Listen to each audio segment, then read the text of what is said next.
Hello, and welcome to this Solar Culture Poetry Stage. My name is David Weiss, and I want to welcome you to Solar Culture Poetry Stage. We're going to have some great poets up here, 9 in total, and it should be really, really cool. So, a little bit about what's going on here. I want to thank Steve I at Solar Culture for inviting us here into the TenWest Street Fest having this great event for us to be here.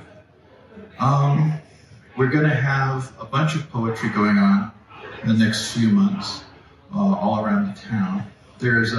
I run a little thing called A Movable Beast, and this is a feature of this space. Is the wonderful train. Yes. So, and I run a multidisciplinary arts event that's going to have poets, writers, musicians, artists, performers, and hopefully soon filmmakers. And we're going to be showing sort of this great little happening once a month. The next one is on November 18th. And there are some quarter sheets up at front that has the schedule if you'd like to grab one. There's lots of poetry going on around town. Revolutionary Grounds Open Mic is the first Friday of the month, and that happened last night. That was cool. And Spark Collective and the Splinter Collective both run poetry nights. The POG series is in swing, and Charles and Lisa are both on the board for that. The UVA Poetry Center has a reading and lecture series going on as well. And there's lots of pop-ups. Just if there's a poetry in Tucson on Facebook page, and you can go and you see stuff's happening all the time. So thank you so much. And so I'd like to invite our first reader up, Lisa. Thank you so much.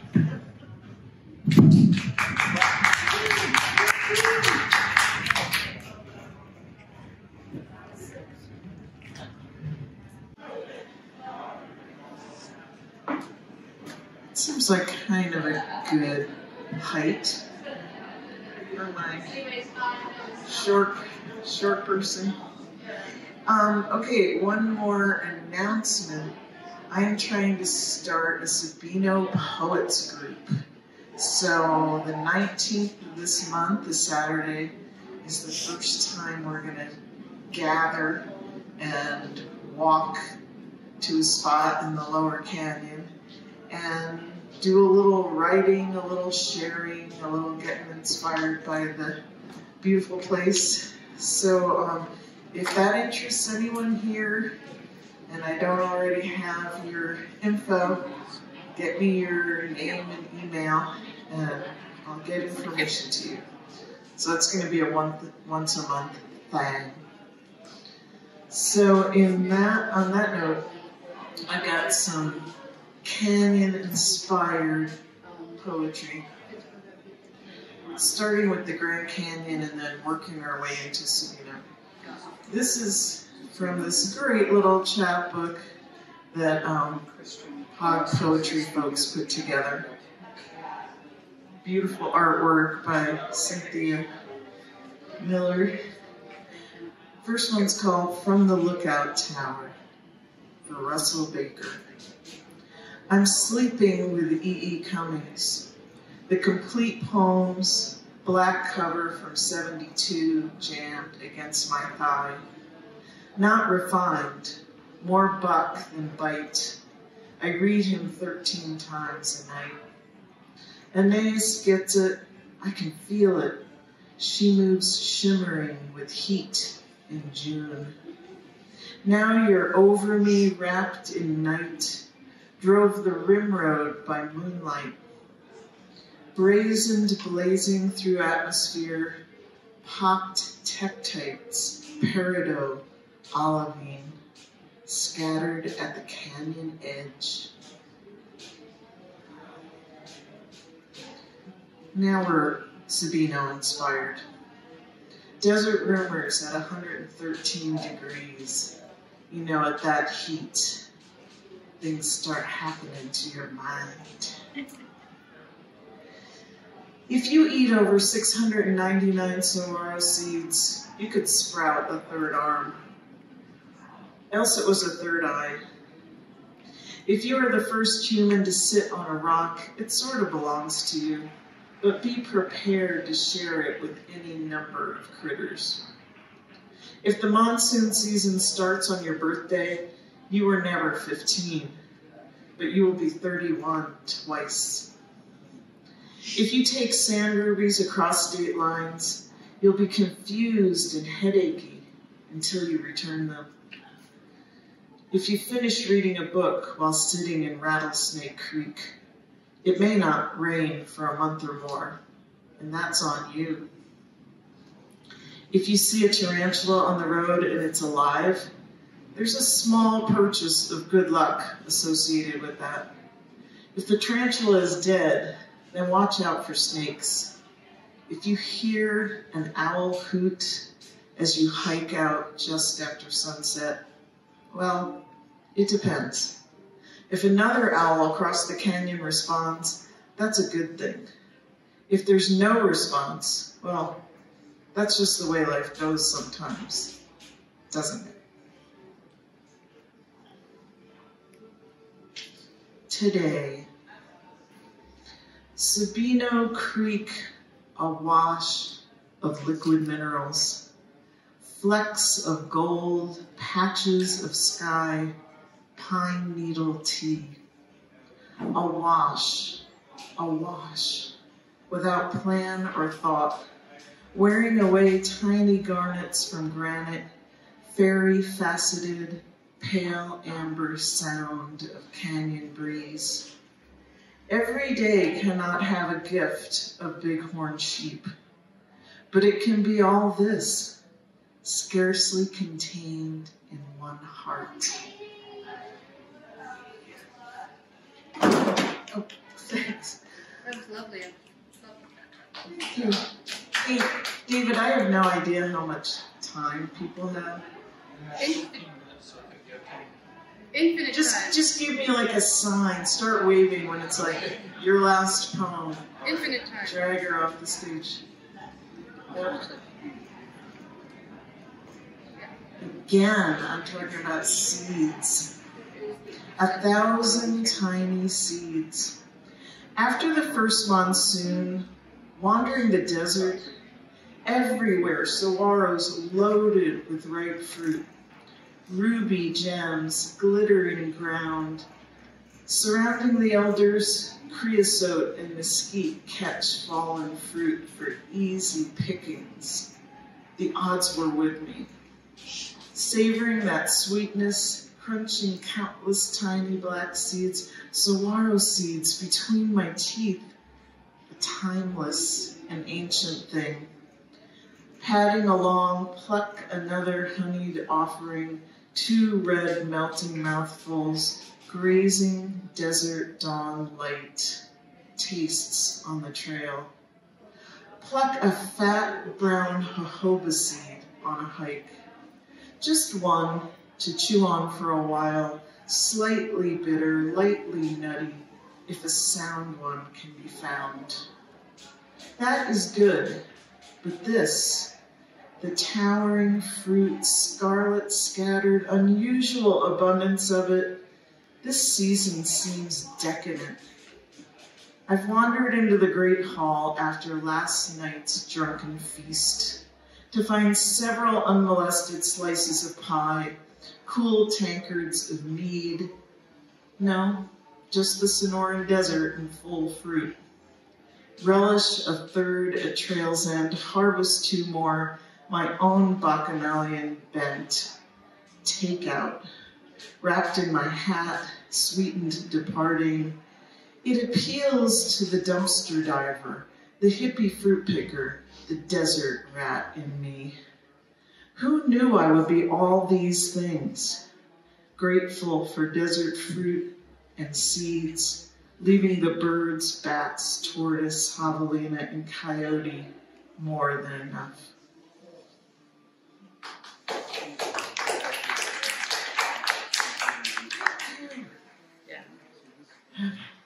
Okay, last one. Favorite phone booth. When these glass booths were a part of our youths, did you have favorites? Places of memory, curated conversations, intimate spaces crawling with petri dish nightmare viral loads, casually shared, dimes then quarters, unwieldy white and yellow pages, unreadable as Dead Sea Scrolls. Cigarettes and cannabis created smoky see-through bliss. Busy signals out of change squeeze in with that friend. Operator. Operator.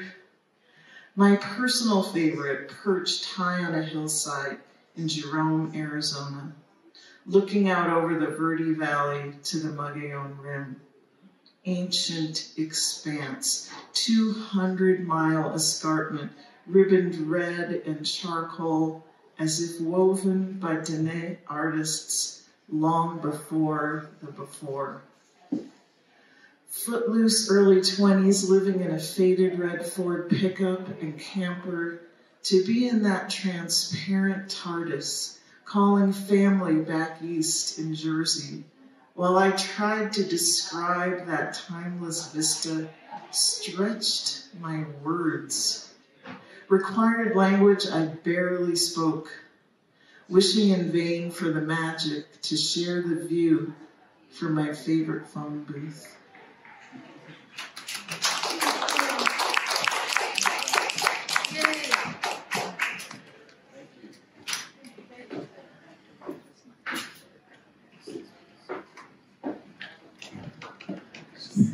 Thank you so much, Lisa. And yes, please take a look at her Sabino Writers group.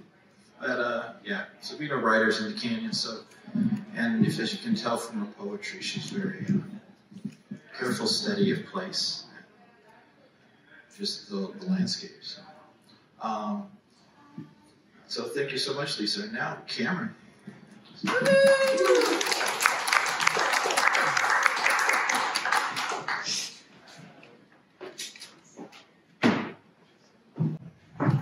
Hi, everybody. Hi, Kelly. Do a little microphone adjustment. Lisa and I have slightly different height requirements. Height difference. There we go. Different vertical dimensions that we're existing on. Happy TenWest Festival. Thanks everybody for coming out. It's nice to see you all. Shout out to Pansy Press, shout out to Dax Press, to Sonorous Anchorite, to Solar Culture. Yeah, thanks for hosting us. My name's Quan-Louie.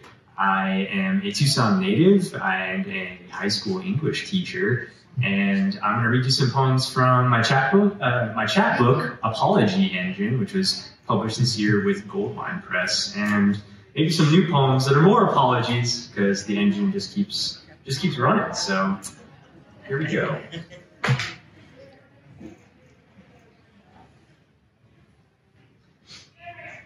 The only extemporaneous remarks I'll make are just that this project kind of emerged from conversations that I had with friends, with strangers, kind of asking like, where is everybody like taking responsibility, like taking moral responsibility for the things that are happening in our world? A variety of different things. And I just kind of got my gears spinning about all the different apologies that I would want to make or need to make, or that, and then as the project continued, different apologies that maybe I wished for or hoped for from others, maybe to me or to other people. So as a speech act, I just think apology is super interesting. And yeah, so this is Apology Engine.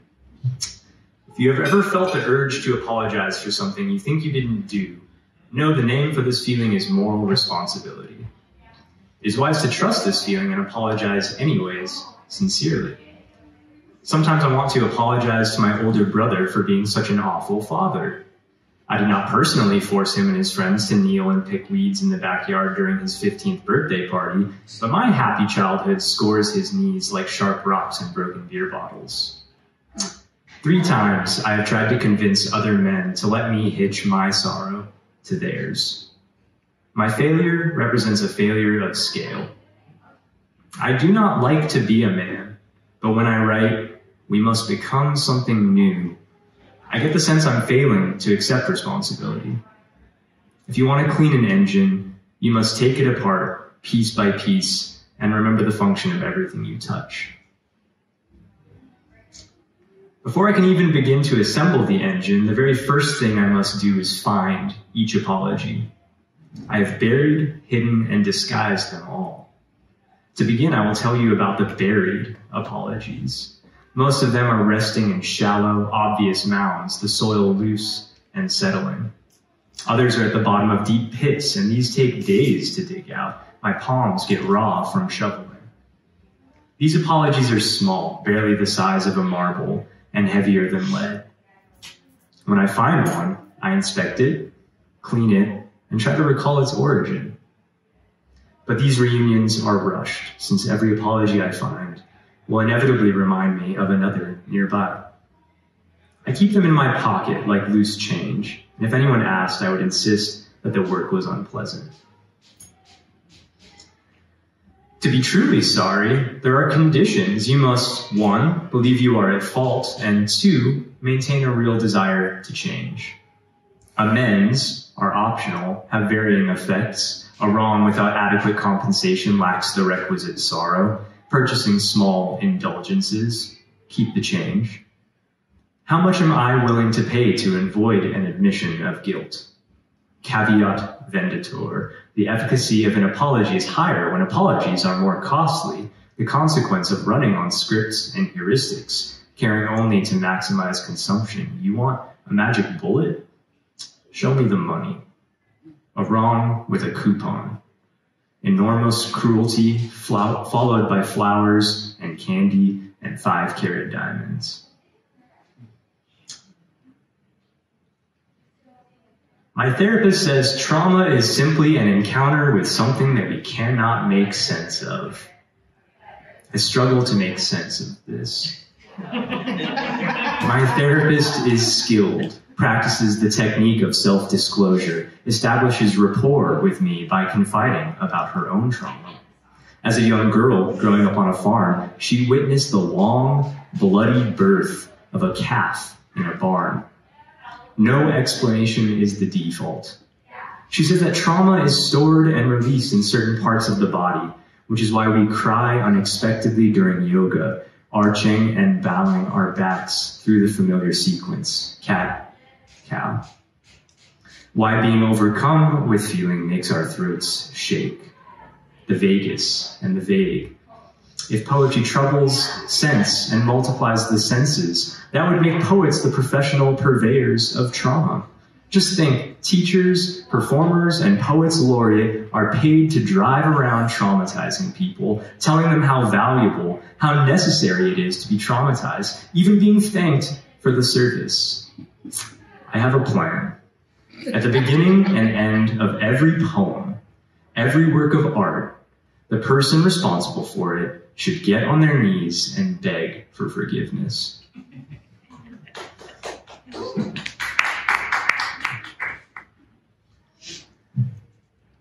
I'm sorry I've never been to China. I said this to a man I met after a lecture. He was a true hyper-polyglot. He said beautiful things to me in French, then Arabic, English, Spanish, Mandarin. He drank beer, and I took little sips of each description of the places I'd honestly made no sincere effort to visit. What I assume are the clouds above the mountains in Canton, the smell of tea leaves roasting in a wok. I think he took offense at how little I understood, despite the pains he'd taken to learn to communicate. I took offense at the way he spoke to himself through me, though I, too, love to sing a little louder in the shower if I know that someone's listening in the next room. And we knew that we would never see each other again, and it is meaningless to apologize to all the people you never finish revealing yourself to.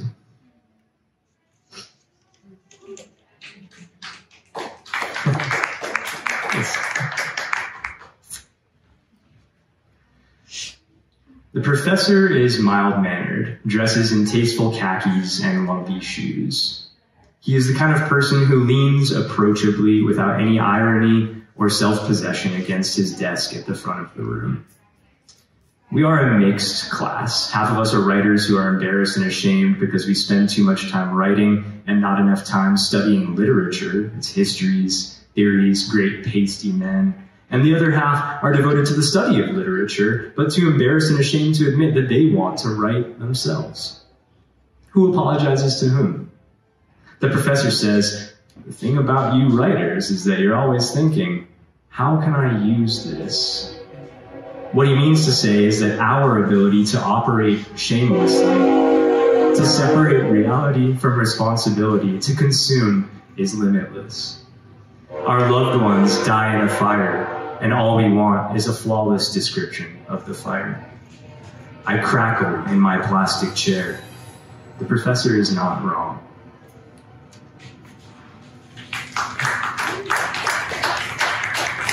Thanks, guys. This is really fun to read today on a beautiful day, being interrupted by trains as usual downtown.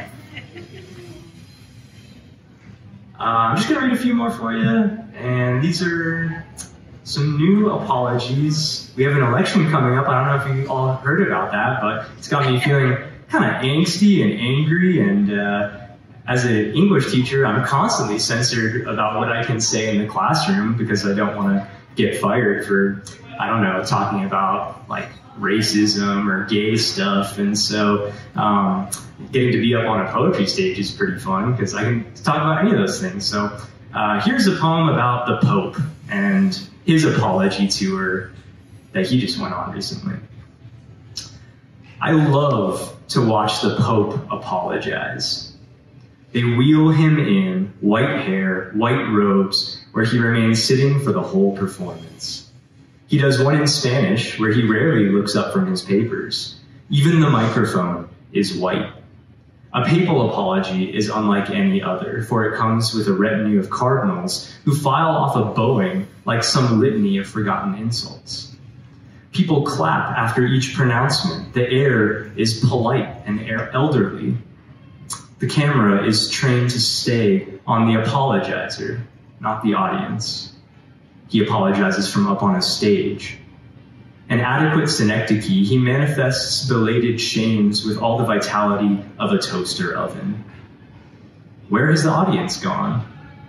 After the holy man's opening act, there are some necessary songs and gifts which come to represent only the insufficiency of his noble tour.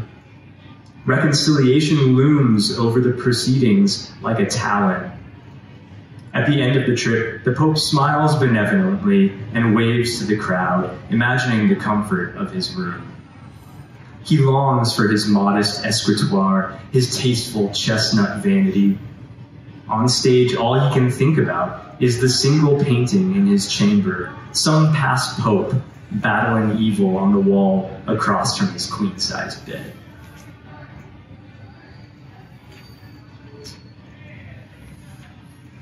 I grew up not attending church, because my mom was a big hippie, and she took us to the Unitarian Universalist Church, which, if you're not familiar with, it's kind of a anything goes church, where you get like a little, I don't know, little buffet of different spiritualities. And back in the 90s when we were going a lot, it was mostly white people too, which I always thought was very interesting. But this poem is just, the last one I'll read, just some reflections on Unitarian Universalism.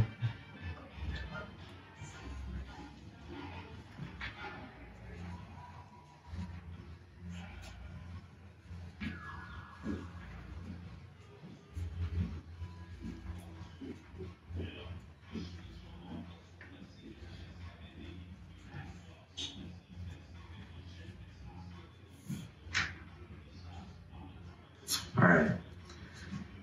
To Our Lady of Atonement, to the Redeemer and his ransom, forgive me for excluding you, for excluding religion in general from my thoughts. As Dion Brand writes, I have nothing to say about God. And let's be real, he has nothing to say about me. As a child, my mother took us to a Unitarian congregation where they laid religions before our lammy eyes like dishes in a weekly spiritual buffet. Would you like to try a bit of Buddhism? A pinch of Islam? Never mind, they were all white. Perhaps a slice of something more familiar, Episcopal, with a hint of lime? I wanted none of it. In the mandatory Sunday school, I acted out, throwing holy artifacts across the room. He has behavioral issues, I heard one of my mother's friends whisper to the minister. They lit candles during the joys and sorrows. In crayon, I drew pictures of an ancient evil.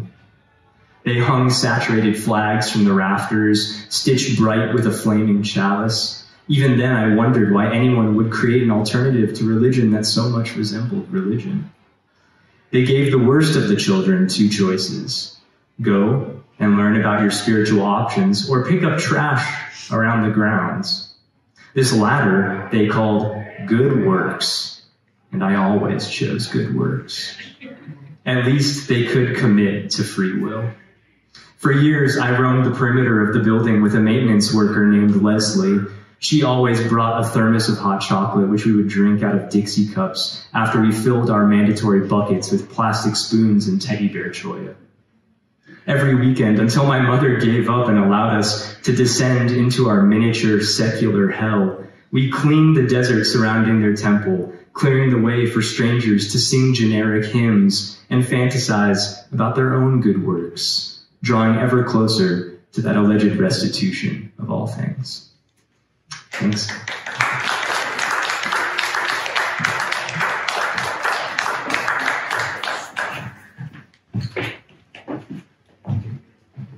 Well, thank you, Cameron. And now, Charles.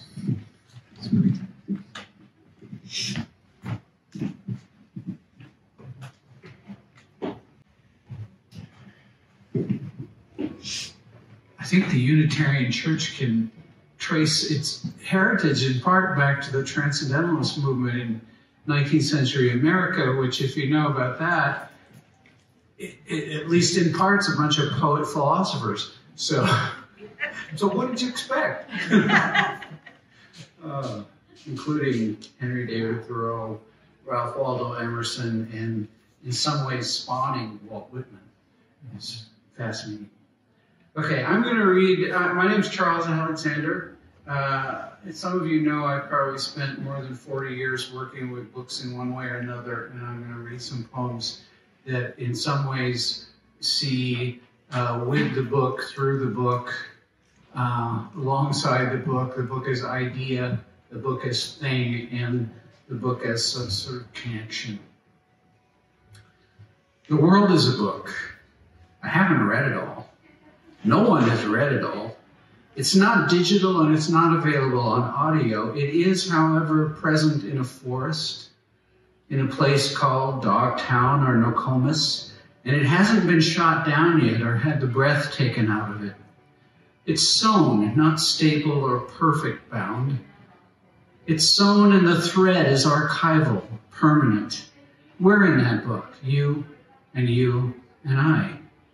You can't stop reading it. If you do, you must take the bookmark out and start again from the beginning when you pick it up. You might be able to go to sleep under it and read it by some kind of osmosis understood by poets and bookmakers everywhere because of their training or proclivities. In the book is the only time you get to have a mind. A mind is a precious thing. No, really, eggs in a skillet or a book on a shelf. The book is on the shelf, but I'm about to take it down and open it.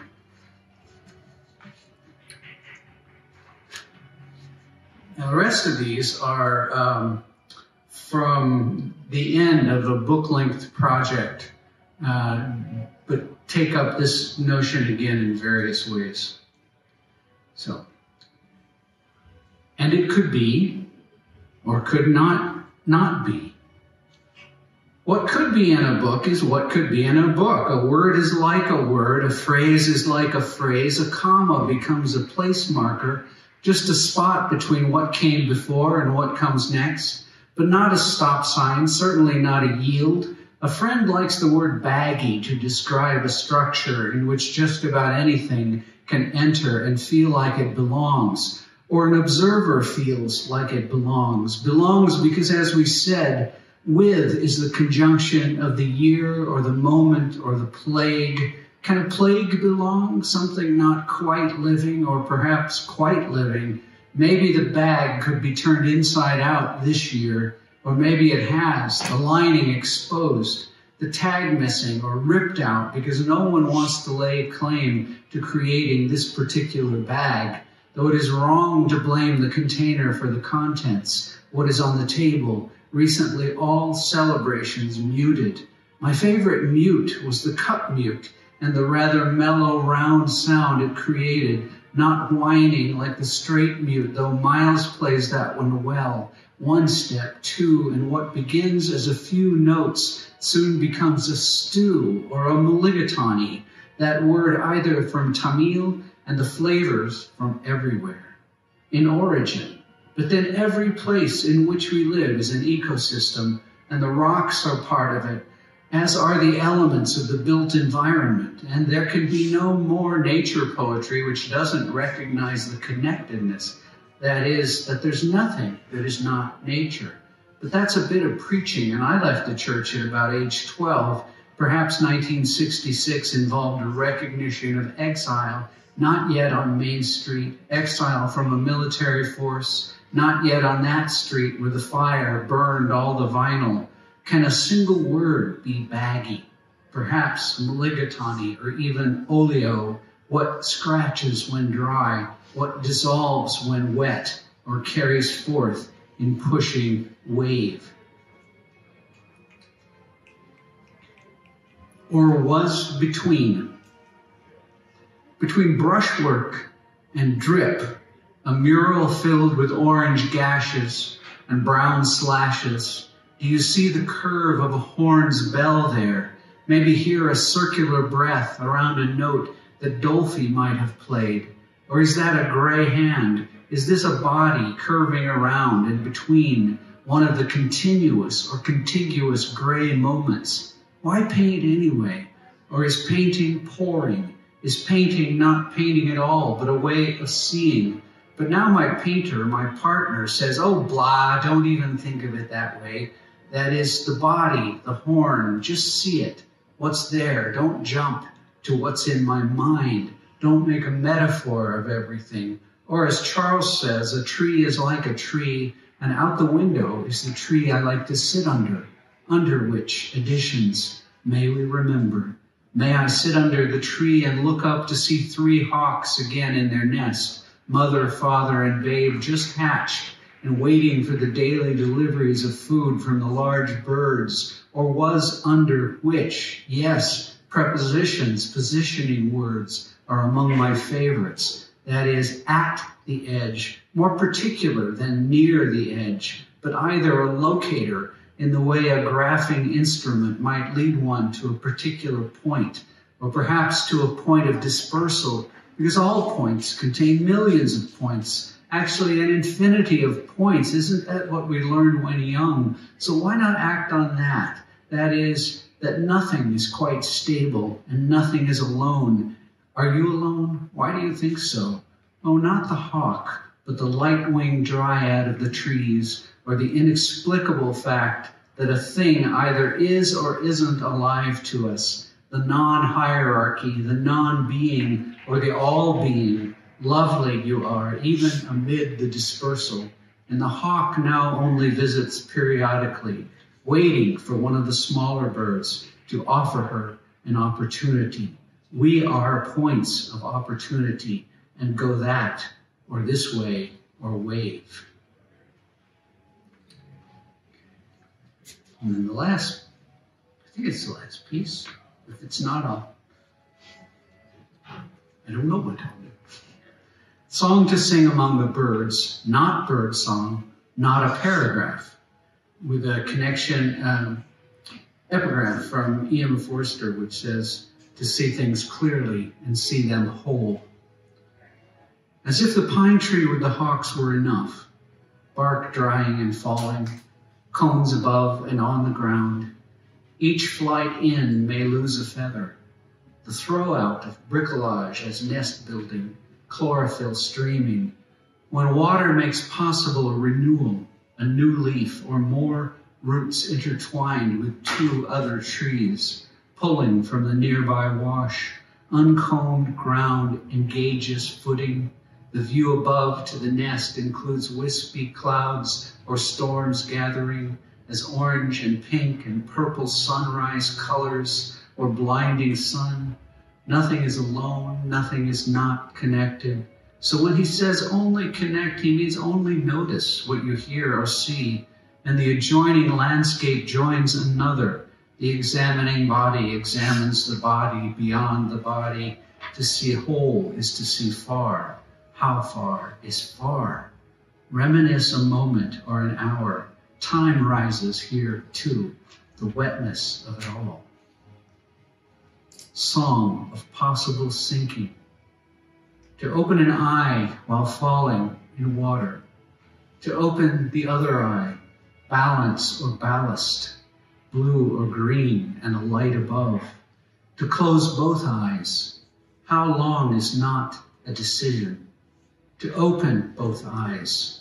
Where and how long have we been here? Can we leave of our own accord? Song, an elision, perhaps not Elysian. A lesion and an elision. That man again, the father in the red corduroy coat, too small for his torso.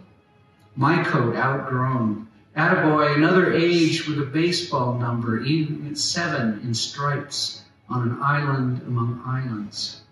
We are 2,000 miles apart on the phone, and I heard a sound, always in present tense, not a cry or quite a sigh, and a fall, a fallen, a father, fallen to the floor.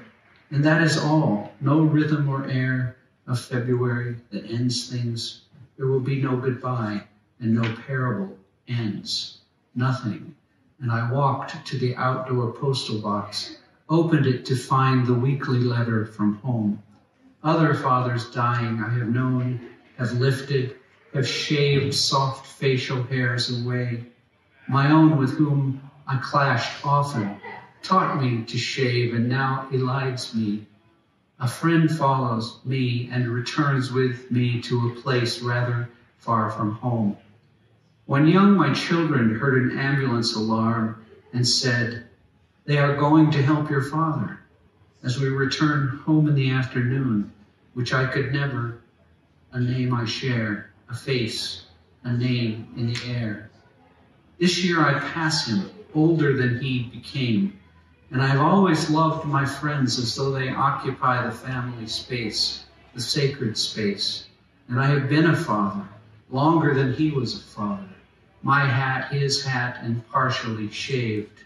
But who do I fool? Time does not stop, nor shadow, nor fathers, nor death draws a circle. I am in a circle without an end or a face, today or next millennium. I look out the window to a cactus with 6 arms, an age ago, an age ahead. Però giri fortuna la sua rota come la piace. Se fosse tutto piano il mio dimando, voi non sareste ancora. Lift a glass, lift an eye, lift heart, soar. My friend soared above us, near the green and the water. And now, goodbye. Goodbye.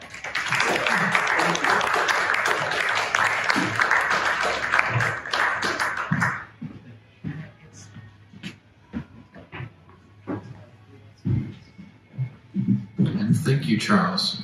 And now, Danny.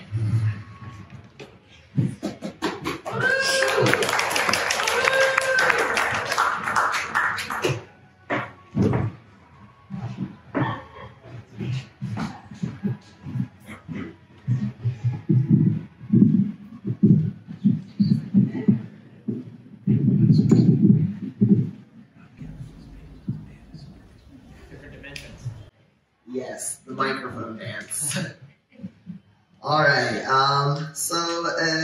I thought I would start today, and thank you, David, for hosting these and inviting me to read. I thought I'd start today with a prompt that was once posed in a group to tell a truer story of your birth. Born on a faraway planet, my species was going extinct. All newborns were stolen and carted off to Earth, abandoned once there to push us to forget who we are and make us conform to Earth norms. My slimy green form slid into the human baby nostril. I wrapped myself around the brain, sensorially sliding and feeling and meeting every crevice. It was pounding and energetic like the mountains of my planet. I explored and I got to know it. I let it get to know me. I was literally shocked by its synapses. We experienced so much together in that cranium. We became best friends and worst enemies.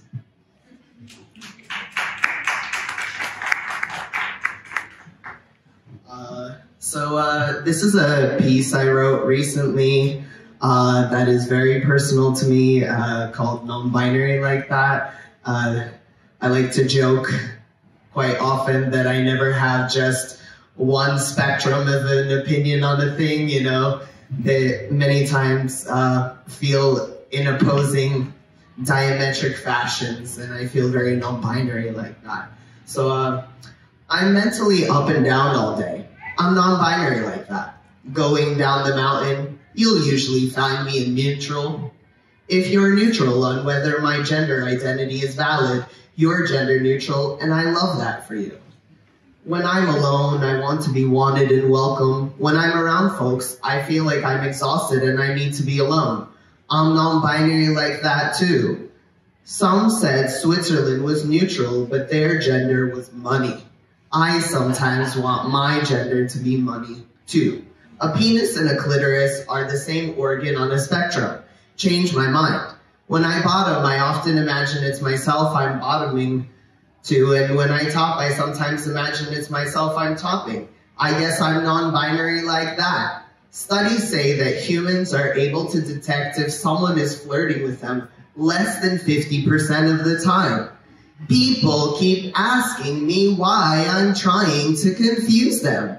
What's in my pants? Even when they have no chance to find out either way. Even if they found me on Reddit where I submit evidence for science, you couldn't trace that back to me. There are whole communities where people trade tips on how to traverse the clit to dick spectrum.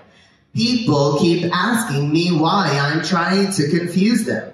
They say I can't spell my name with an X, but I'm just trying to stop being perceived.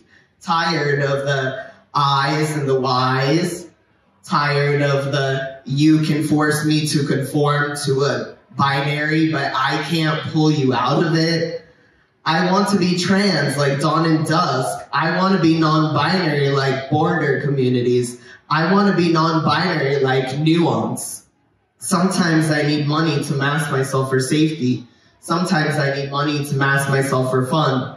Positive masculinity, like whatever the fuck that means to you, to just be happy as you and not judge you and love you, but also not to judge others and let others be others. Positive non-binary, like not having to force any feeling or action to be femininity or masculinity, even if that means to grow your hair, your facial hair, or shave your facial hair, not to worry about if that's masculine or feminine or mammal. Like grunting when you have energy to release without fear of being perceived as rude or crazy. Non-binary, like I never put a baby in anyone and no one ever put a baby in me. Non-binary, like the abolition of all borders and currencies. Non-binary, like I want to abolish currencies. And sometimes I wish my gender was money. Why do I use no I or Y in my name? Only ask if you have 5 hours to hear the whole truth. Non-binaries, like sometimes I remember gender as social constructs, and sometimes I forget. Non-binary, like a job where my pronoun pin is visible, but nobody uses my correct pronouns. Brits sometimes use the plural word we to mean me. Russians sometimes use the plural you to only mean one Person, please use my they, them pronouns when talking about me. Non-binary, like the privilege to be out as non-binary. Non-binary, like we're all fucking hypocrites and we all know it, and it forces us to live as shattered selves. If you ask if I'm a spy for the CIA or KGB, it'd be too binary to confirm or deny. It's 2022. If you have a mobile device, you're all auto-enrolled spies. Non-binary, like self-medicating with coffee and weed and hormones. Non-binary, like we all exist on a spectrum of brave and timid. Non-binary, like most of us have a bunch of different names and identities we go by in different spaces. You and I are both alchemists. We're all just experimenting with our bodies, trying to turn lead into gold. Adam just means human in Hebrew. You know, sometimes I just have memes and I'm looking for a place to put them, like any other guy. Thank you.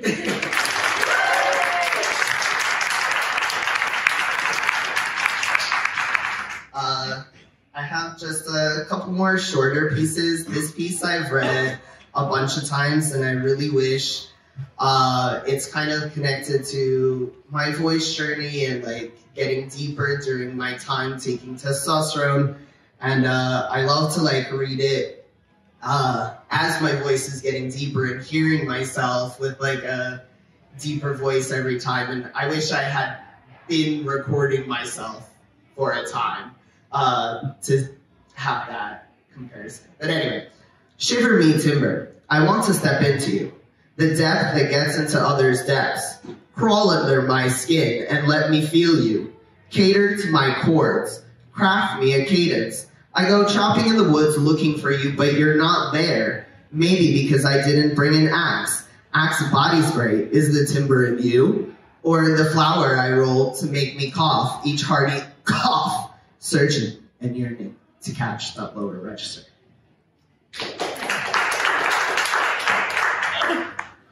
And last one for today. Two Jewish men sit in a bar and talk about their foreskin. Have you heard that one before? Me either. He's getting circumcised in his 50s. Yeah, he really wanted done and he doesn't feel complete without it. My mom's friend informs me about her husband. It is the first time I perceived the bottom dysmorphia of Soviet Jewish men.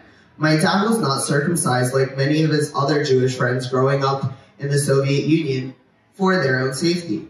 My nosy mind craves to ask him about it, to compare notes, to tell him about my growing dicklet in euphoria, to have the father-son bonding moment of having a penis like my father's. My brother, who has been circumcised, just had a child and not only cut off his baby's foreskin, but also an 11th finger. How can they simultaneously spout right-wing rhetoric about waiting till trans kids are grown while cutting up their own babies?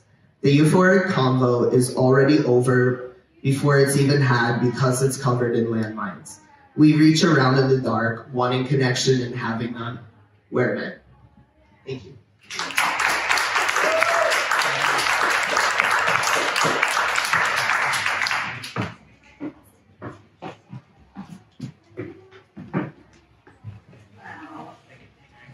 Thank you, Dan. And now, Heidi.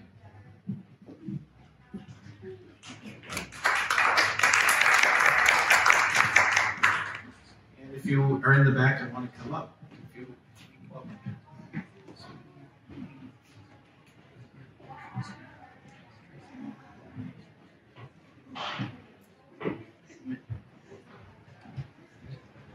Oh yeah, I should probably.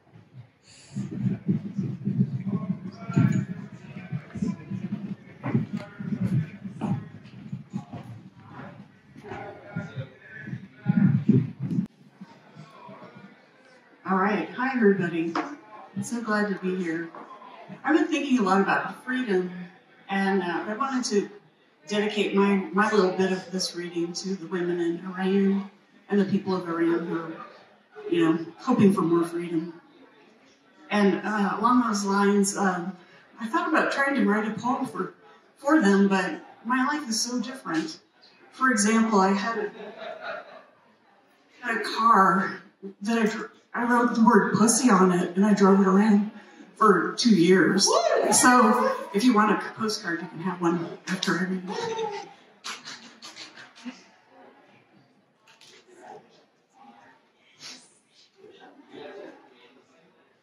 And I've got a couple political poems and then just other ones. So during the pandemic, would just really get to me when all the numbers that they were giving out were the number of bodies, dead people, and it just didn't speak to me about what really is happening. So this is what we don't count. 1, the cats without laps. 2, the birds without watchers. 3, the songs without singers. 4, the throwers without catchers. 5, the movies without goers. 6, the leaves without rakers. 7, the seats without passengers. 8, the candles without blowers. 9, the jokes without tellers. 10, the meals without eaters. 11, the lips without kisses. 12, the babies without grandparents. 13, the troubles without troubleshooters. 14, the peace without makers. 15, the ballots without voters. Be sure to vote. Okay, and this poem was inspired by a mural downtown called La Madre by Rachel Rios. And so a group of us poets went around from mural to mural, and then we wrote a poem inspired by one or several of them. This is called, it's got some Spanish words in it. So mano is hand, madre is mother, tia is auntie, hermana is sister, and primo is cousin. Las manos de la madre. The hands of la madre weave her promises into her daughter's tight braids, so she will remember them. The hands of la madre embroider her love onto the soles of her daughter's feet, so she will always feel it. The eyes of the daughter memorize her mother's lips as they curve into smiles, straighten into sternness, and soften into kisses. The hands of the daughter practice the letters of her tia's name and the shapes of her numbers so often that they float above her dreams in colored streamers. The voice of La Madre straightens her daughter's spine on the morning she speaks her command. Never let go of mi mano. The daughter awakes in the chain-link kennel she shares with someone else's hermanas. The hands of her keepers slide a plate in front of her. She picks up the food she's never seen and smells it before she tastes it. The mouths of her primos laugh when she cries as they crinkle a bag of flaming hot Doritos. They don't understand how the sound smothers her under the mylar blanket, just like it did the night she lost Las Manos de su Madre.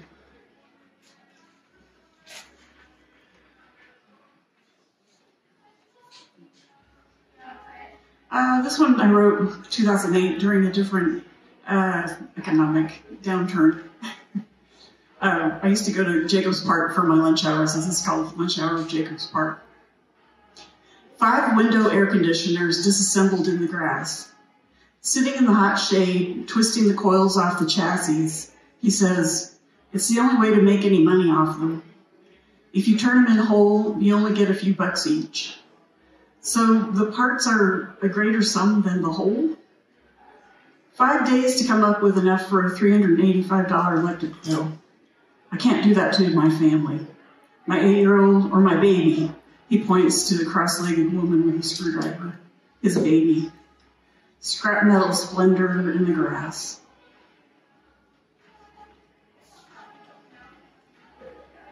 This one is called the whole totem pole.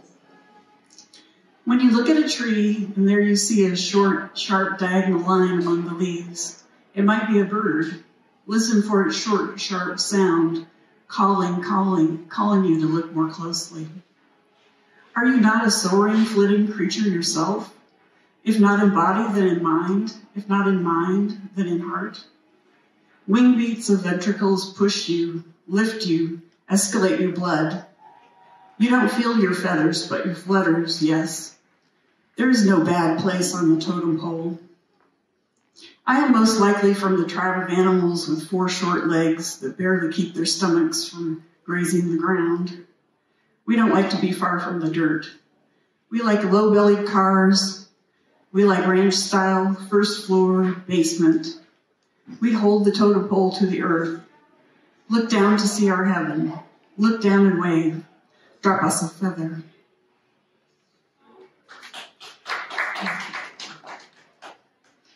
Okay, this is my last one. Triangulation pie.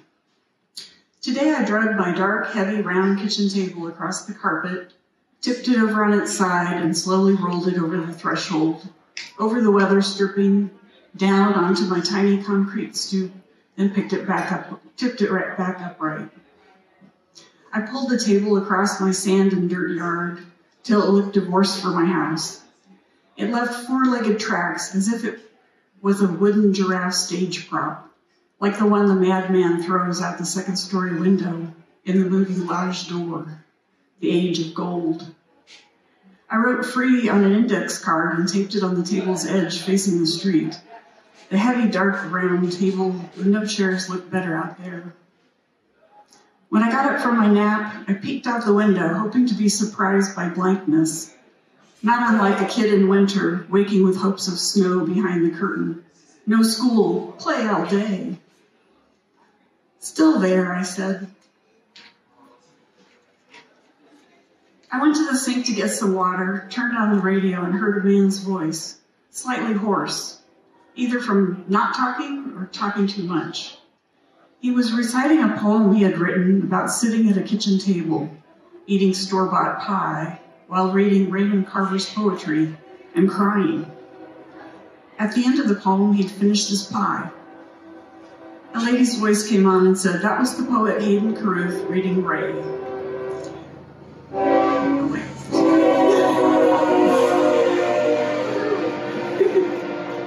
Woo! Anyway, okay, and then, let's see. A lady's voice came on and said, that was the poet Hayden Carruth reading Ray.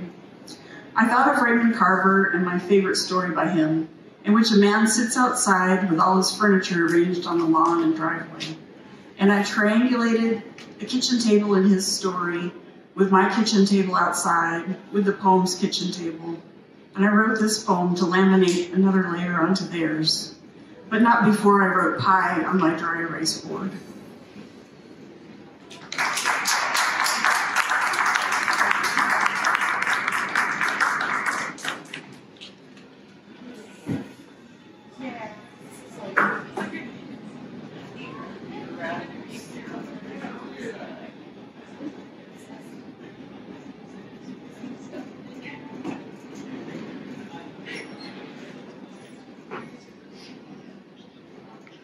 And thank you so much, Heidi.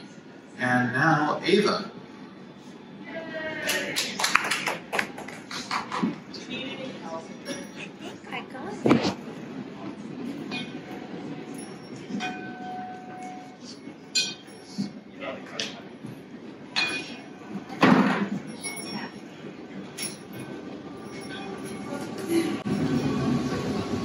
Hello, everybody. I wrote a piece that I'd like to share about my dad who passed away a year and a half ago. I've just been able to start reflecting on it because the feelings are coming up deeply under the surface. So this is part of, since I'm not going to be walking in this year's parade, I wanted to kind of commemorate my father through All Souls. So here they are.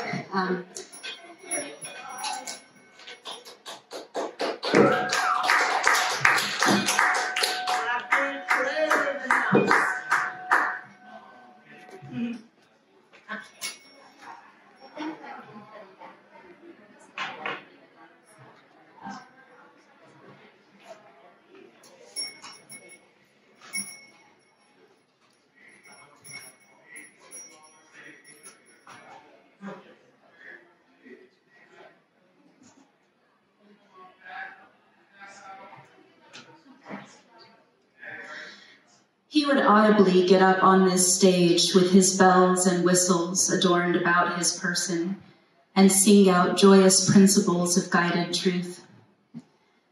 The black of clay remains on mountain tops where Kokopelli rocks. In place of feathers, he wears a cowboy hat. Children, young and old, circle around the spirit of music as he plays wisdom through his flutes. Fire flames project his back-rounded silhouette tall on the downtown alley walls. He hauls trinkets from afar, dried beans in tin cans, pots for drums, all sorts of jangling beads and metals for the people to bang upon. They dance under the full moon where his face shines. He's a joy dad who smiles his seeds of life. His legs folded to the tile floor in the hall, where photos lined the walls of the 30 years we had inhabited that house. His walker had locks on it, which I latched.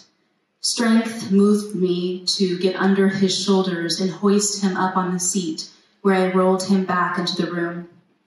Repetitive grunts hurled from his mouth, tears poured from his eyes, his body curled, his face clenched.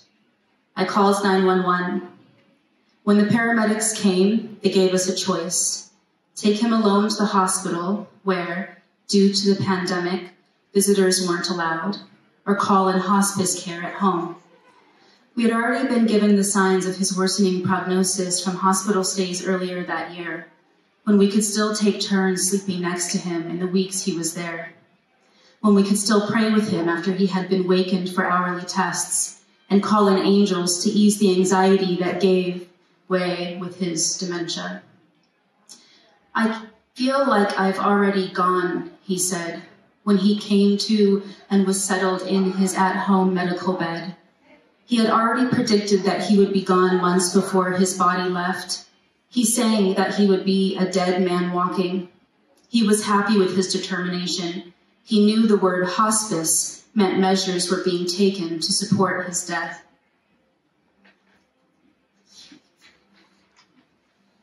"53 years older than I, he had always tried to prepare me, and as the final preparations rolled in, I was still caught in the moment. To tend to his body was part of what I had left. The voice of preparation came with its instructions. Speak to him of the bardo, the interim after death. Talk about that incessant reaching for food and missing the mouth as a mark of the hungry ghost. It's all a test.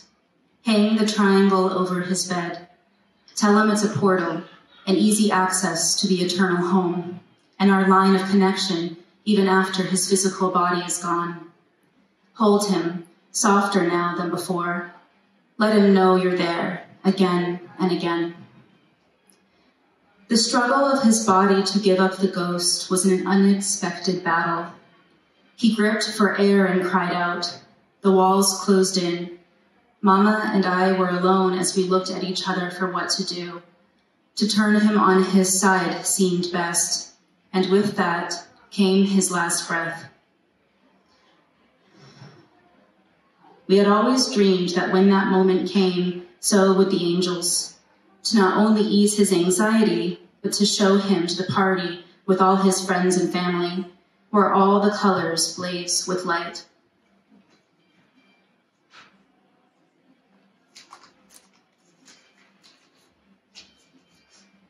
Cold crept in as his spirit unwound from his body.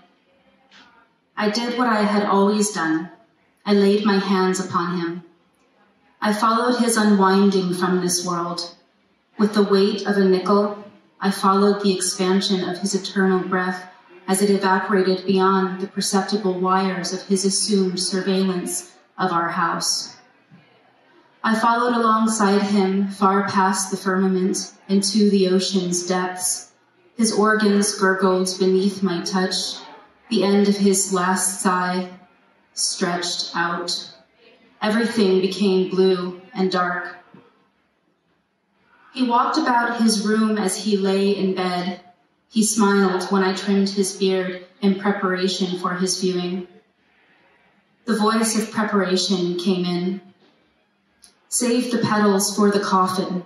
They'll be burned alongside him. The Lord's Prayer will call in the Holy Trinity.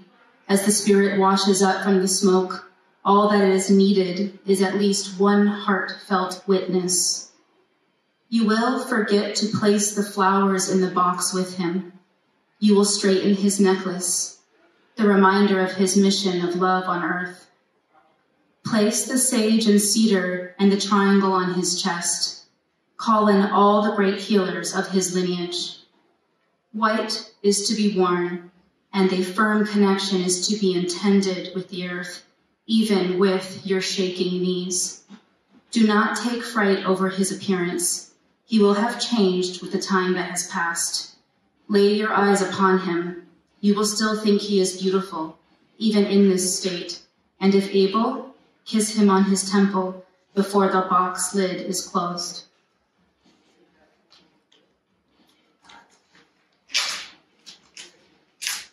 They will ask you if you want to push him into They will ask you if you want to push him into the chamber. Do so. And when you do, pray for us to push him with you.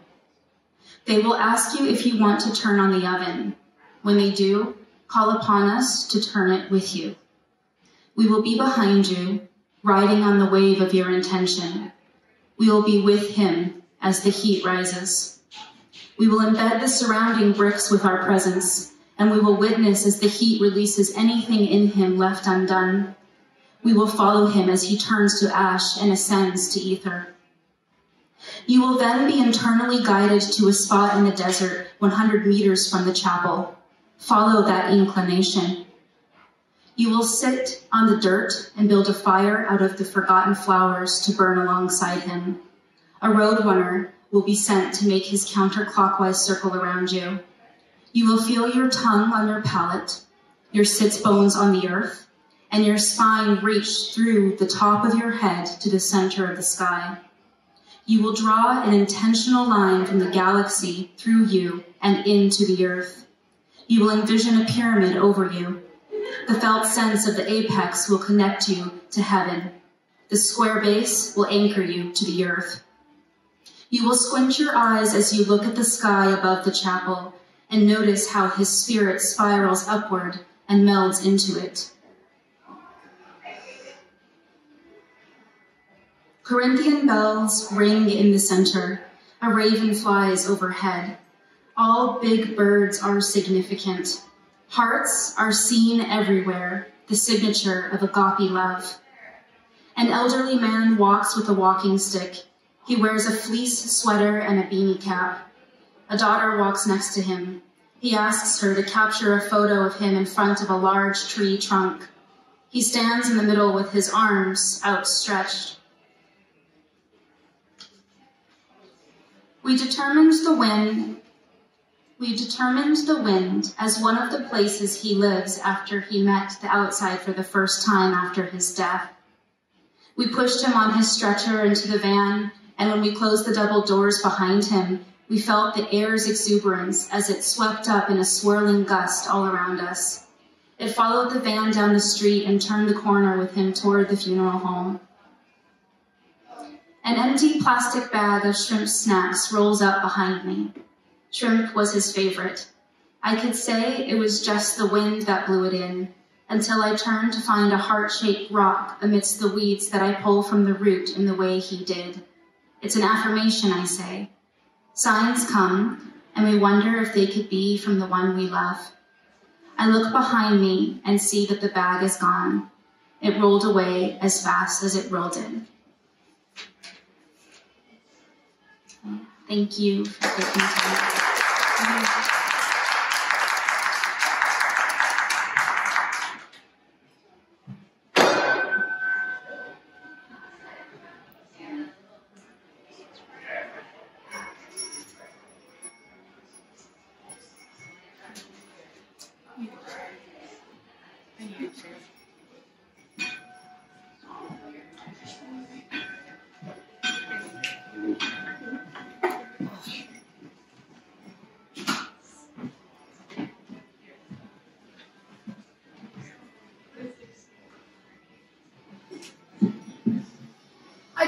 say, how the fuck can I follow that? That was so remarkable. Ava, thank you so much for that. You are awesome. Thank you, Ava. And now, Maryrose.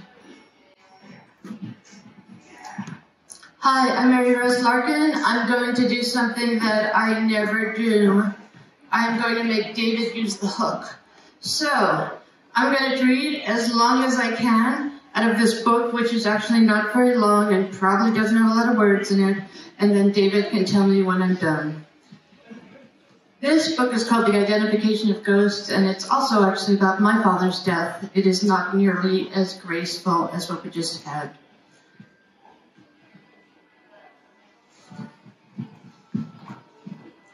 Energy that released can become damage. Say, black rabbit, are your lungs a vessel or a fluster or a ghost that resembles you in your half-eyed blue as chambered clavicle? Rabbit black, were his symptoms questions waiting for answers or four masked men in the house? The passage or shimmer, the porch light, Atlantic and human at once, the image, ghosts. Even when translated, the madness or gestures as arrow and empire, the names as random trust in touch and hazard in situation, rattle awake and object at sea or elsewhere, facts decoding where the meaning of the sentence indicates a rabbit shape. A muse in a half-shroud, one can be immortal. This perception is called a malfunction. Mixed skull and shavings pressed into the wall. Survival is where I read into the storm hours, all to almost, where the world no is the prime opponent.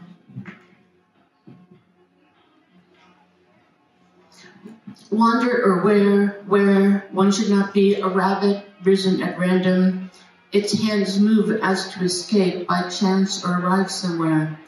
Capacitance of an animal, having no or having wandered, of the eyes or by the mistake.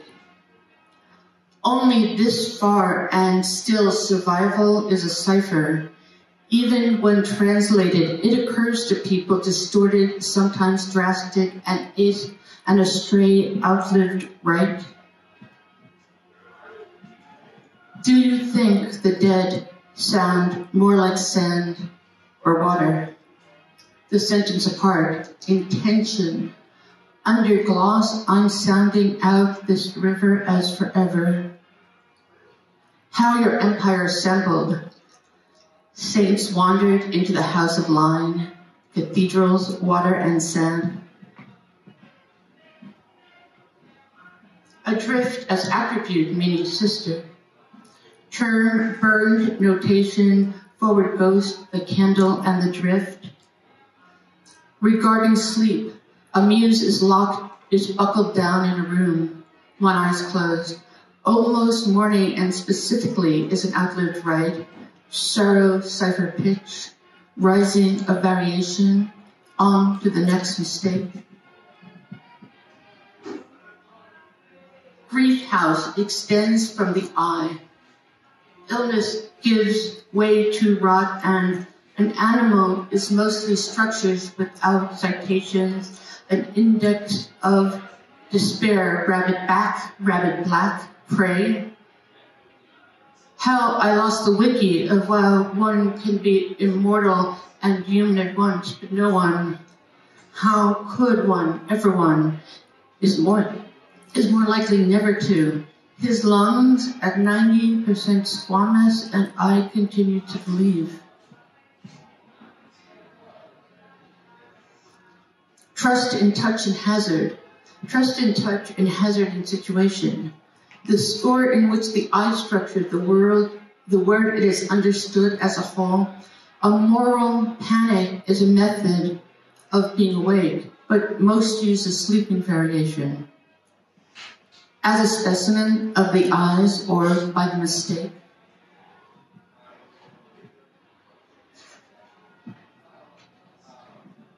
No infinite structure labeled the canon. extends the eye throughout the illness. May you find the sentence a part of a tract along the sheath. It occurs to all.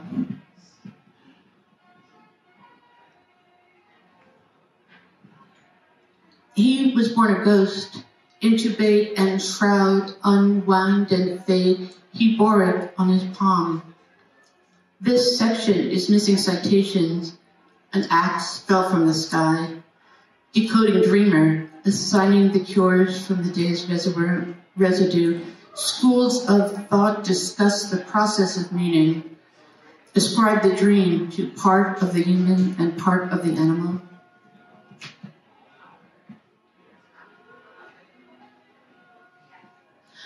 Rabbit black, rabbit back, prey, dreaming, the patterns of the dark, the indications of the animal you may have been shooting.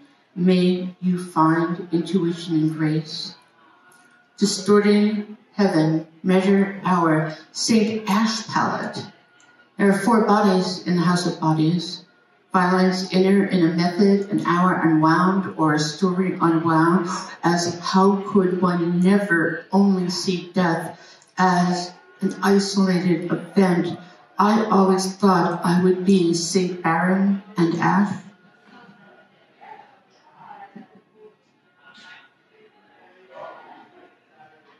Saint of arrows, and also saint of the shadow of arrows, and also of the shadows, Saint Root.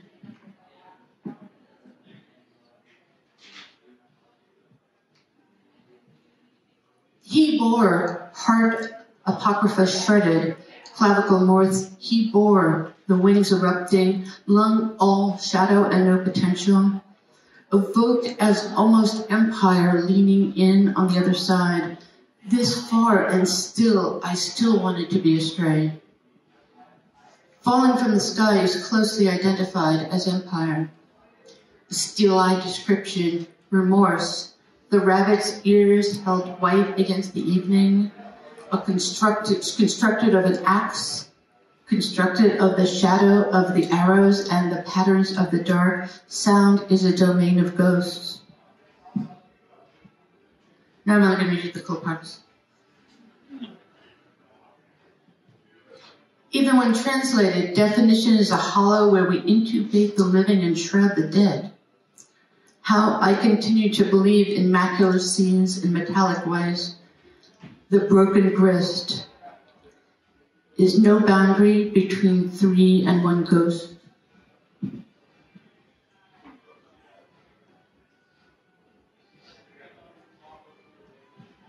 From one to the next mistake, an apple tree, slew rabbit cotton, continually grieving, right kindred and deep into empire.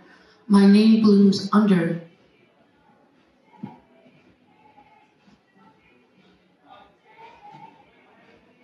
Definition is a crook where we leave our muse.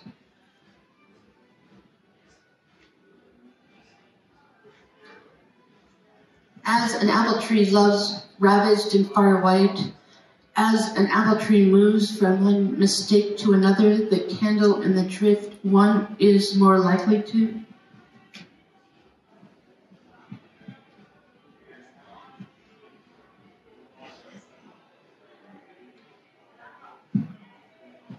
The sparrow separates its wings into sentences, arrows, and essential knowledge. The sparrow gives way as a specimen, a wonder of being awake and grace.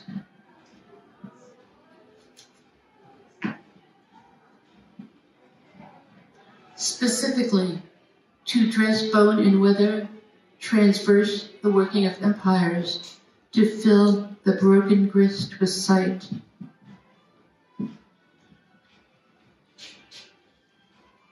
I'm going to say something that I never tell people never to say. Just 2 more. House of hours, house of arrow, house of unseen sparrow, house of sorrow.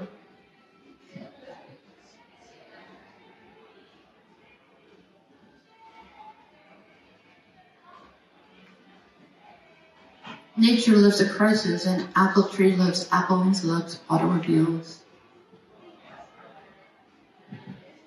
Rabbit and Sparrow, written as a tragedy, how she wanted to be a stray, escaped saint of the arrow, escape moon. Do the dead sound out the river?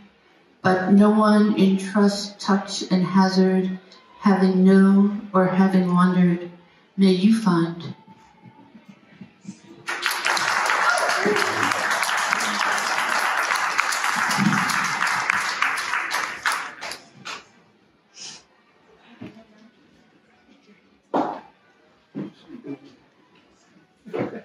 I need all the help I can get. Trust me.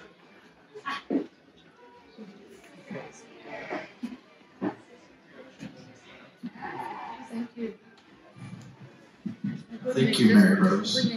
And now Gabriel.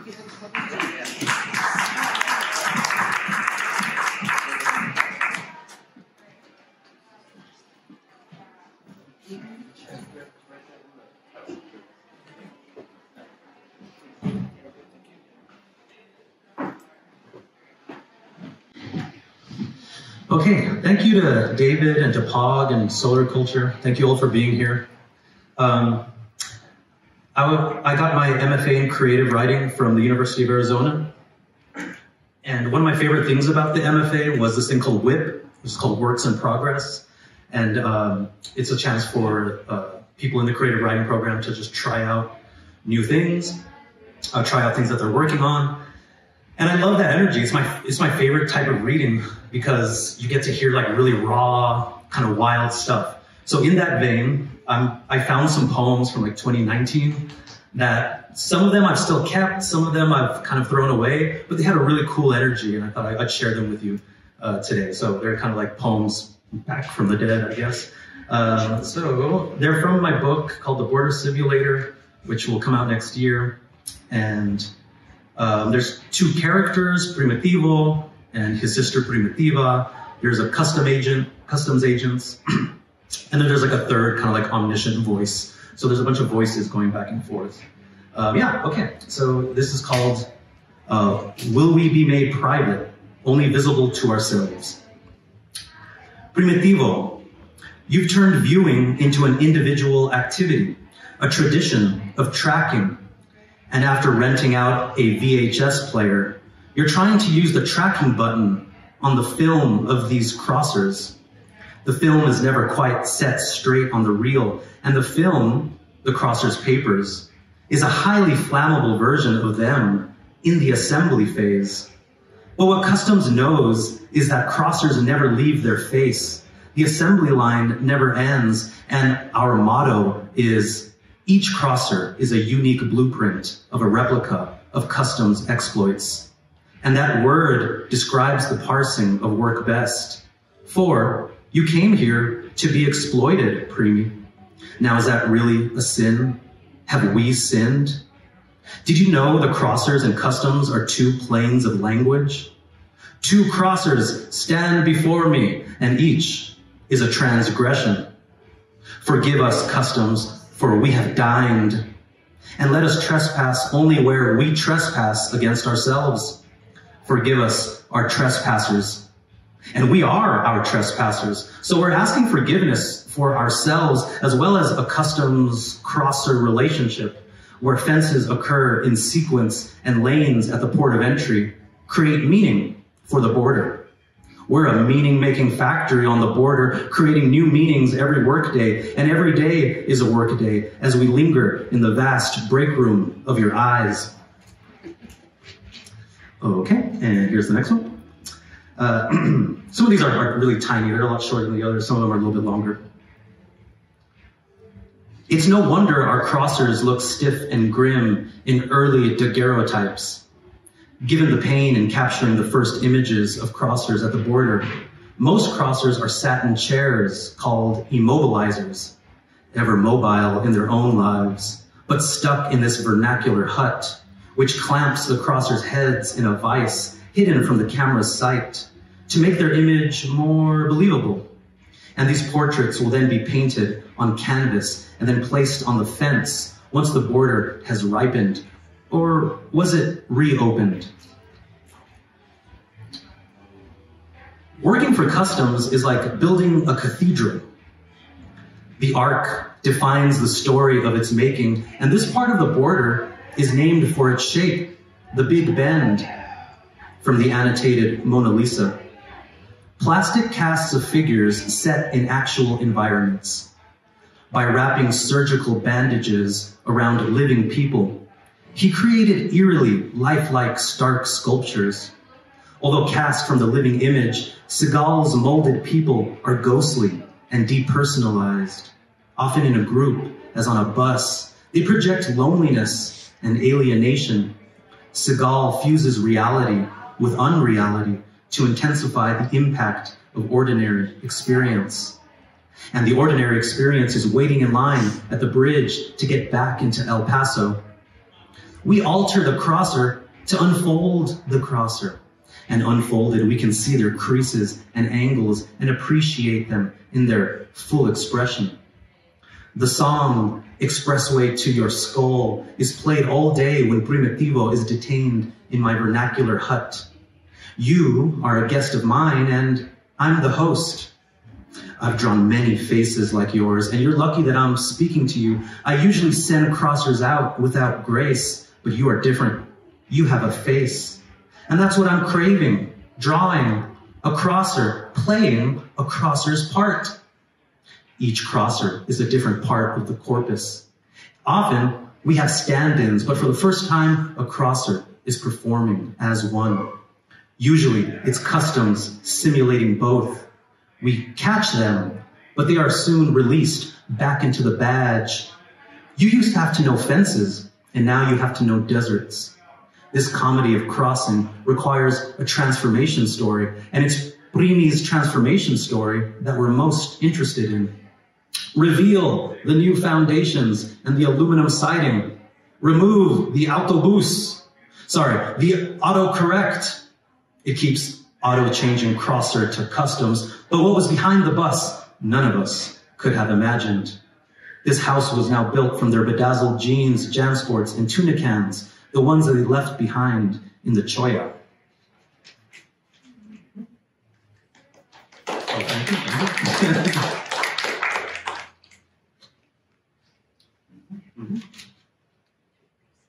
Okay. This is called The Elliptical Crossers Never Want to Leave the Elliptical Machine. Customs can create ellipses in 3 possible ways. Suppose Customs wants to show Primitivo climbing the bridge, but doesn't want to show the entire walk. Customs should use a punctuation change, like wipe fade, or better yet, a dissolve. Yes, we want the crossers to dissolve into the bridge, and then their body is the bridge. Crossers pay no debts, because the debt can't catch up to them or their grid. Days are crossers because each day is a product of the border, and we're making days all day in the day factory. Every day, another one escapes the factory and crosses into simulation. And now even our days are simulated. Why do customs hate us? We just want to enter your day, your language. Customs used to be just at the border. But now everyone has them, and Poultice, their border phrase that has begun to leak film, and the film that their words are bleeding is a film of the profiles of crossers. Do you capture Primitivo, or create them by filming them? Here it's hard to tell who you are. Well, aren't I can't remember. Someone tried to burn the cartridges of names and received $signs for the burning. My cartridge survived, just melted a bit, but it doesn't fit into the console anymore, and your face, Customs, is my favorite console. Or are you also a cartridge that fits into my cartridge? Can we go into the console together? Do you have another controller? Does Customs have the only one? Yes, thank you. There's like, that's a funny You know, like, I think in old poems, like the ones I'm hearing today, there's like, you know, little secret Easter eggs placed in there, right? Like, just for yourself. So that one, the original Sega Genesis Sonic game, one of the original ones, you could plug it into the Knuckles game. I don't know if any of you recall this, right? So you could plug one game into another game, and you could put that into the Sega console.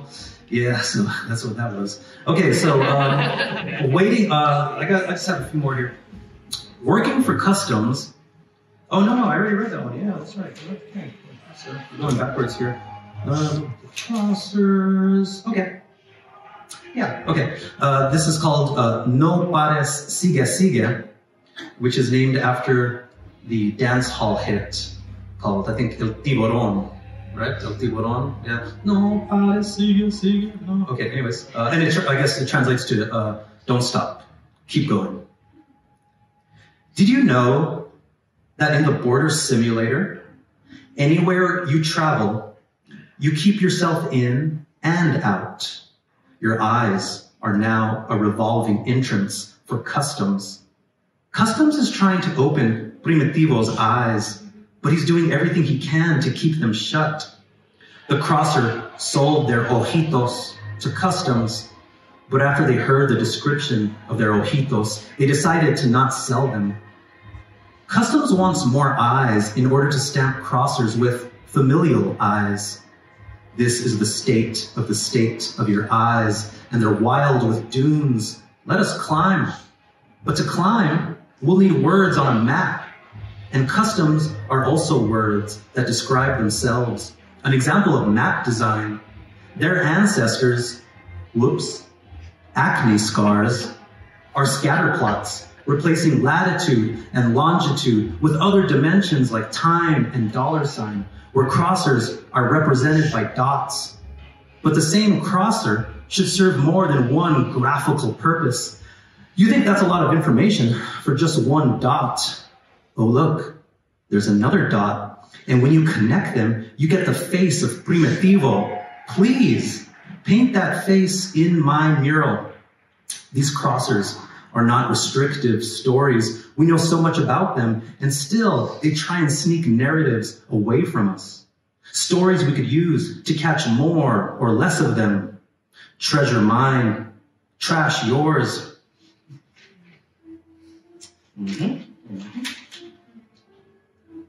Okay, so I'll do two more.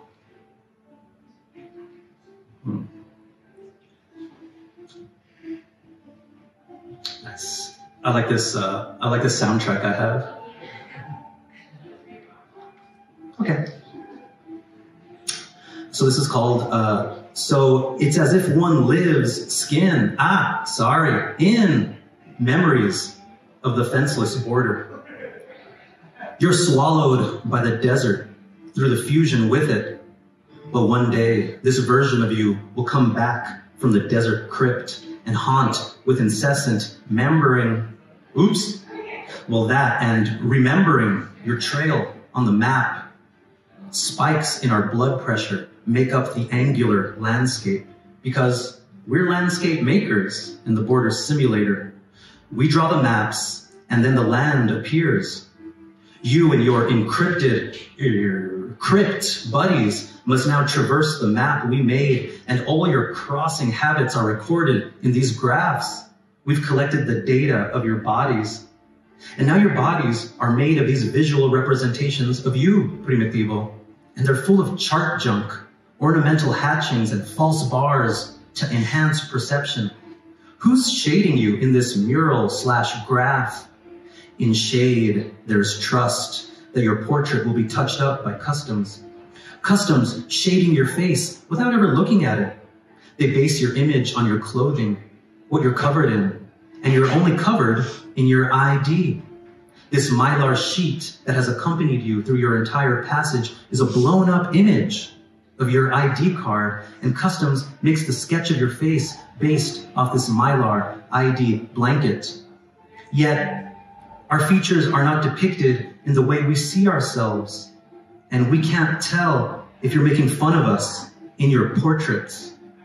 They seem like fine depictions, but when we look closer, the faces seem vacant. Who will be Who will you be judged by, Primi? When should you ID your judgment day? Ask your judgment day for its ID to prove that it's your judgment day, for perhaps this day was meant for someone else, someone with a more strident stratosphere of amigos. Who works for customs?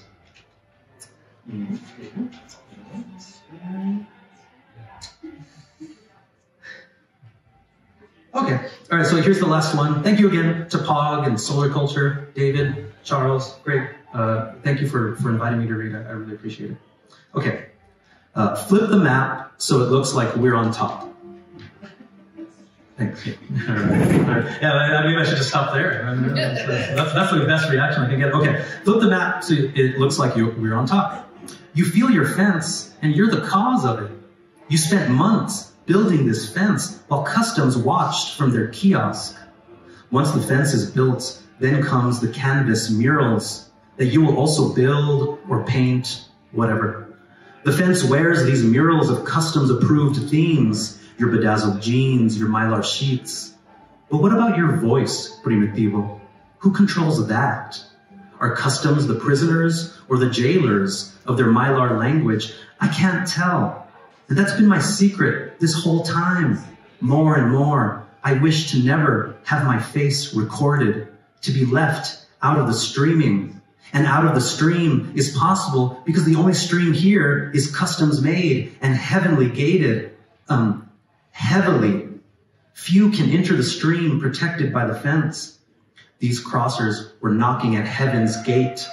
But what they don't know is heaven is just another seam come true in the bedazzled jean factory. And once the seams are true, then the jeans are made and ready to be worn by someone with more upward mobility. Mobility offered to them by the seam that Primitiva stitched. She speaks through stitch because her stitch will cross into simulation that made the jeans loose in the hips. A seam of which they are unaware until they look in the mirror and see Primitiva's pantheon of seams. The seams she is the master of. Anytime you rip a seam on a pair of jeans, say, thank you, Primi, for giving my jeans what I can no longer attain, an end to the fitting. Thank you, guys.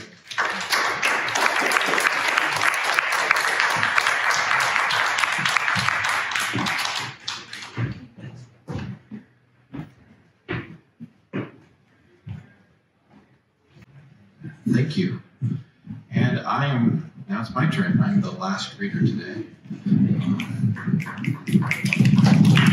David Weiss people. That's very kind. And thank you all for coming out and hanging out with us today at this wonderful event. And so I'm going to pull, I'm just going to read for 15 minutes and see what happens. So, this is from my book, real quick. It came out in January by Charles at Jack's Press. And it was written basically right after my grandfather died and my grandmother moved in with me during the pandemic because she's a super senior. I don't know, it was a weird time. It was like barriers became very thin in the mind. So I'm just going to start. 41. She is the word of the book and the only one to have a name. The man she is married to, exasperated by our lies, thinks he has killed her in a fit of anguish. In fact, his own life he has taken. And the murder is but the creator's suicide at the heart of creation. Tribe, let my people go. Empire, victory learned in defeat. Religion, opiate of the masses. Smartphones, opiate of the masses. Heroin, inevitable weariness. Regret, subterranean and insect scuttles yellow steps homeward on a fast black ship that dilly-dallies. Polis as engine run on Demos. Demos sacrifice so capital might flow. One moment.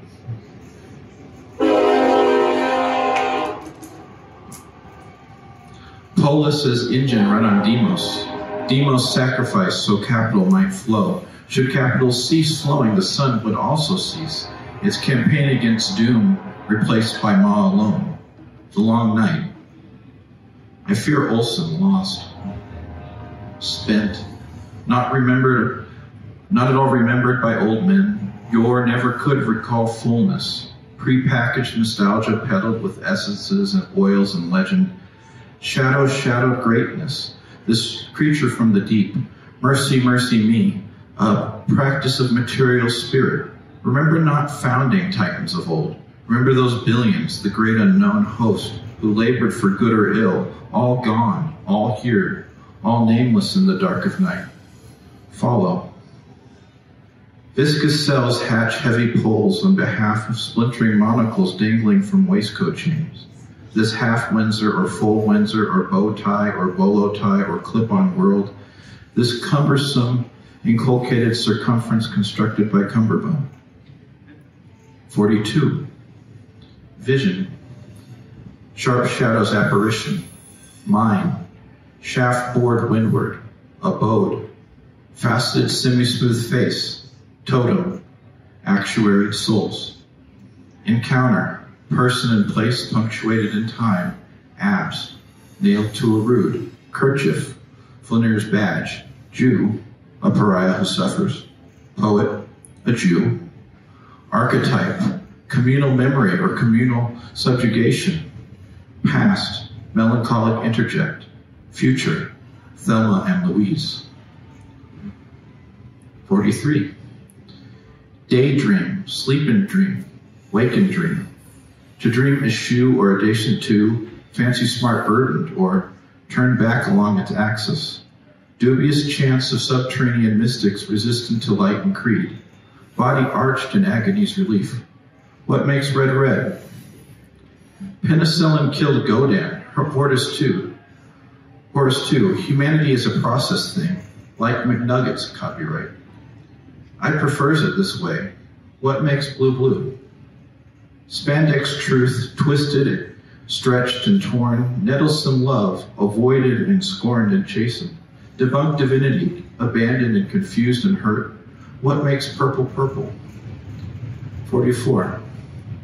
I find at night eye remains unquiet. Thetic grows race through rivulets in the choro. At eye as variation on mythic hero unravels effective thread spun from many fibers. A many-stranded filament of Demos. Among many other many-stranded filaments of Demos. Demos is just the Greek word for people, little people. Citizens lived in the city and were called politeia. And the slaves and freemen who worked the field were called demos. I felt very little during the pandemic. Harmonized the corpuscular.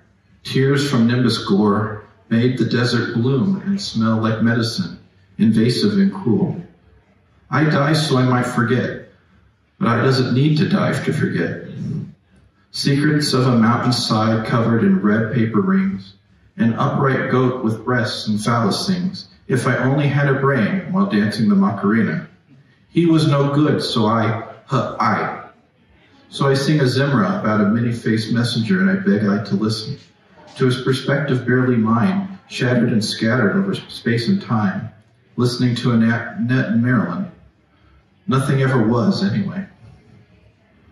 45. Hard times is here, and everywhere you go. Times are harder than they ever been before. New number today, actually 5.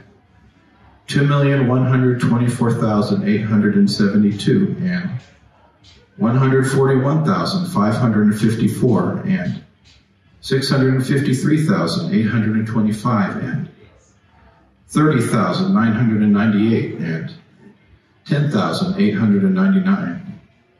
What did Stalin say about statistics? At this point, doesn't matter. In the hospital now. Ain't got nobody to see about me. But I'm a poor man. But I'm a good man. You can understand. 46. Charas has gone on a magic carpet ride. Jagged fuzzball tumbles down range, smoked by a million bootstrap poles. If you could change one thing, what would it be? To change everything? Nothing? That Stein's sign would be less scientific? That what lies on the edges of a carafe that is a blind glass? I want a categorical fantasy of nomadic miscegenated kinds, a heterogeneous topology, a typography of more than bones. I want to roleplay without young Spectre getting off. I want Fry to be wrong. I want Easer's virtual to hold between us, without transcendent to anchor us, to treat people as people without supernal threat or universal pretension. But who does I kid? When I bruised God, all I crushed was part of myself. In between ever-fading hopes, I perceives the mid as March. 47. A word game for heuristic gardeners. And this was during the pandemic. I got really into data,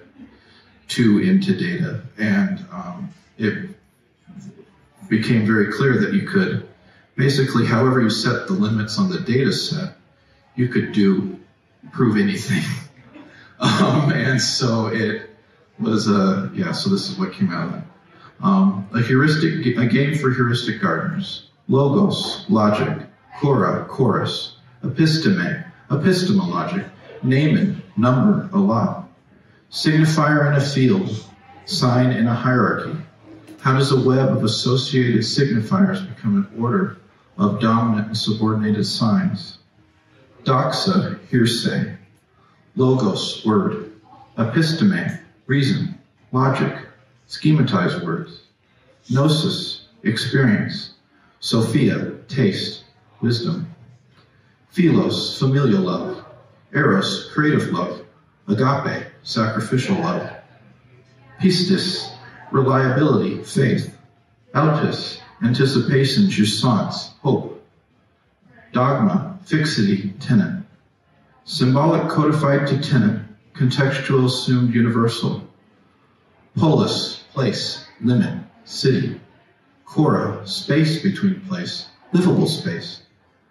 Demos, people, folk, Cora dwellers. At sea, princes, nobles, power brokers. Politeia, citizens, civilians, civil rights. Cynicism, dwell together. Deicism, dwell apart. Oikos, home, family. Economy, home measure, distribution, number. 48. Merely a memory. Sometimes it coalesces, sometimes it disperses, like oil over water. Other times it seems too whole to possibly be. I spied a man, well two combined to one, surrounded by all he owned. Sitting on a curb, holding his pity, he sang these words to Kumbaya, my lord. It's okay, my dog. It's okay. It's okay, my dog. It's okay. Oh, dog, it's okay. I was afraid he might cough, afraid he might ask something of me, afraid I wouldn't give him what he might ask for. So I left. 48. I watched a saguaro today. It's such a scandalous thing to sit alone in a camping chair as this world marches by, a little axis mundus anchored not by axiom but perspective, a despot with iced tea. The shadows wane and wax. You shouldn't let poets lie. Language was never meant for this. To trade one, two, or more than two, yes. To disseminate noble fables to the masses, sure. To secure an alliance for 2 goats, a bit of blood, and a camel, of course. But never a means of freedom. What an act of subversion taking pleasure from a fruit slice must be. To speak, I don't need the next made thing. To offer something of yourself to another, asking for no reward in this life or the next. Speech struggles to resemble these things. In a mirror dimly. Only a flicker of a resemblance in another's pond. Love cannot be codified into a sign. Love, a knockoff, commodified, and rubbed of genitality. 50. Alfie, the witching hour is here. A nurse wore a trash bag. The doctor spoke with his young son from behind pane glass. An EMT crowdfunded his health insurance. There are no numbers anymore, nor words, just noises, sounds of deep calls to deep. Mix the hearthstone, bake it thoroughly. It must hold us, it must. Thread suns above the gray black. I doesn't know, but I hope. 51. I wrote this in memory of Paul Celan on 50-year anniversary of his death. Paul Celan's kind of my favorite. Transfixed by layers and layers of signs, involuntary memory is rarely pleasant. I remember the whitewashed steeples rooted in an undulate past, of every jot and tittle that was hidden. The challenge is gone, the image remains. So much is bound in that sign, that collection of signs, all the signs. I was the archetype, always again, the ecstasy of betrayal, the screw, always again. Speak it without pity. It must be spoken, lest it become language. The before which became, yet is ever becoming. The before interjected in the ever becoming, a bounding of the becoming. Poetry is gnosis, but also elpis, a ripening moon. Thank you.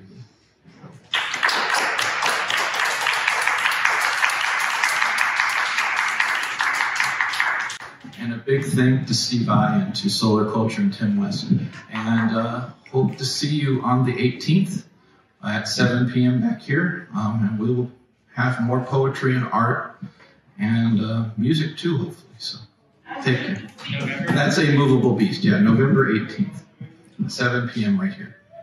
All right. Well, thank you so much.